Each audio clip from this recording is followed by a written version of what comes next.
इधर दिल्ली से बीजेपी ने बिहार में भेज दिया दूसरा योगी। उधर विपक्ष में 24 घंटे के अंदर हो गया खेल, बिहार ही देगा अगला पीएम। 2024 में बिहार से होगा चमत्कार, बीजेपी के त्रिदेव लगाएंगे बेड़ा पार। 2025 के लिए करा दी गई दूसरे योगी की एंट्री, नीतीश कुमार हो गए सेंटी।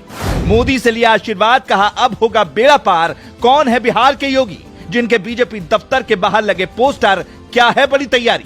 इधर जैसे ही प्रधानमंत्री मोदी से मुलाकात करके एक नेता बिहार पहुंचता है, उधर बिहार की राजनीति में भूचाल आ जाता है। जो नीतीश कुमार बीजेपी से अलग होकर प्रधानमंत्री बनने का सपना देख रहे थे, वो भी उससे मुलाकात करते हैं। माथे पर तिलक, कंधे पर भगवा गमछा, योगी की तरह काम करने का स्टाइल और मोदी का पसंदीदा। आखिर कौन है वो नेता जिस पर बीजेपी ने बिहार को लेकर बड़ा दांव लगा दिया है? बिहार की गलियों गलियों में इस समय एक ही चर्चा है कि दूसरा योगी आ गया है। असल में नीतीश कुमार के बीजेपी से बगावत करने के बाद मोदी के पास बहुत बड़े दांव खेलने के अलावा कोई दूसरा विकल्प बचा नहीं था। पिछले कई महीनों से बीजेपी लगातार एक ऐसे नेता को खोज रही थी जिसके कंधे पर बिहार की जिम्मेदारी सौंपी जा सके। इसीलिए योगी आदित्यनाथ की ही तरह काम करने वाले और उनके ही तेवर के एक छोटे कार्यकर्ता टाइप नेता को बीजेपी ने बिहार का बीजेपी अध्यक्ष बनाकर भेज दिया।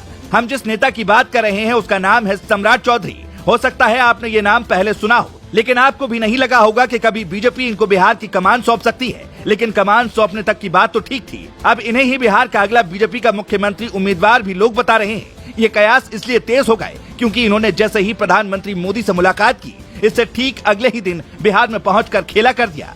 बिहार की राजनीति में इस समय क्या चल रहा है, हम आपको बस 2 तस्वीरों के जरिए ही एकदम क्लियर कर देंगे। तस्वीर नंबर 1, गौर से देखिए इस तस्वीर को, जिसमें प्रधानमंत्री मोदी मुस्कुराते हुए सम्राट चौधरी से मुलाकात कर रहे हैं। अमूमन प्रधानमंत्री मोदी किसी से मुलाकात करते हैं तो इस तरह से मुस्कुराते हुए नहीं दिखाई पड़ते, लेकिन सम्राट से मिलने के दौरान वो मुस्कुराते हुए उनका स्वागत करते दिखाई दे रहे हैं। इसी तस्वीर में गौर करने वाली बात ये भी है कि सम्राट चौधरी के कंधे पर भगवा गमछा है और उन्होंने सिर पर भी भगवा गमछा ही लपेट रखा है। इस मुलाकात के बाद जैसे ही सम्राट चौधरी बिहार लौटे, वहाँ की गली गली में केवल एक ही पोस्टर लगा मिला, बिहार का योगी आ गया भैया सम्राट। हर कोई इन्हें दूसरा योगी कह रहा है, लेकिन सवाल यह है कि आखिर दूसरा योगी इन्हें क्यों कहा जा रहा है? तो आपको बता दें कि ये भी पक्के राम भक्त हैं और योगी की तरह बयान देने के लिए जाने जाते हैं। इनके काम करने का तरीका भी करीब करीब योगी आदित्यनाथ के जैसा है। घुमा फिरा कर बात करना सम्राट चौधरी को नहीं आता। यही वजह है कि बिहार की राजनीति में इनका कद बीजेपी ने एकदम से बढ़ा दिया है। आपने देखा होगा 2017 में जब विधानसभा का चुनाव हुआ था और बीजेपी को बम्पर जीत मिली थी, तब यही कयास लगाए जा रहे थे कि मनोज सिन्हा, केशव प्रसाद मौर्य या फिर कोई दूसरा नेता मुख्यमंत्री बनेगा। लेकिन रेस से हटकर योगी आदित्यनाथ को बीजेपी ने मुख्यमंत्री बनाया था। अब सम्राट चौधरी के समर्थकों को भी यही लग रहा है कि शायद उनके नेता को ही बीजेपी आने वाले दिनों में अपना मुख्यमंत्री का उम्मीदवार घोषित करेगी। इसीलिए अभी से जगह जगह पोस्टर लगाकर उनको दूसरा योगी बताया जा रहा है। अब बात करते हैं दूसरी तस्वीर की, जिसको देखने के बाद विपक्ष के नेताओं का ब्लड प्रेशर हाई हो गया है। इस तस्वीर में बिहार के मुख्यमंत्री नीतीश कुमार और साथ में सम्राट चौधरी आपको खड़े दिखाई दे रहे होंगे।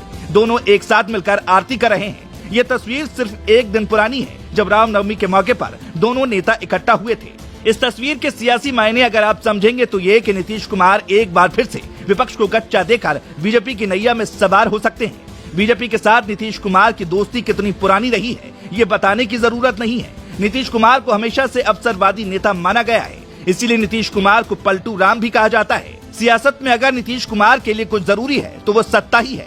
कुछ महीने पहले नीतीश कुमार ने बीजेपी से बगावत की थी और विपक्ष का दामन थामा था, लेकिन राजनीतिक जानकारों की माने तो 2024 से पहले एक बार फिर नीतीश कुमार पाला बदल सकते हैं। लेकिन अगर ऐसा हुआ तो विपक्ष के लिए ये किसी बड़े सदमे से कम नहीं होगा।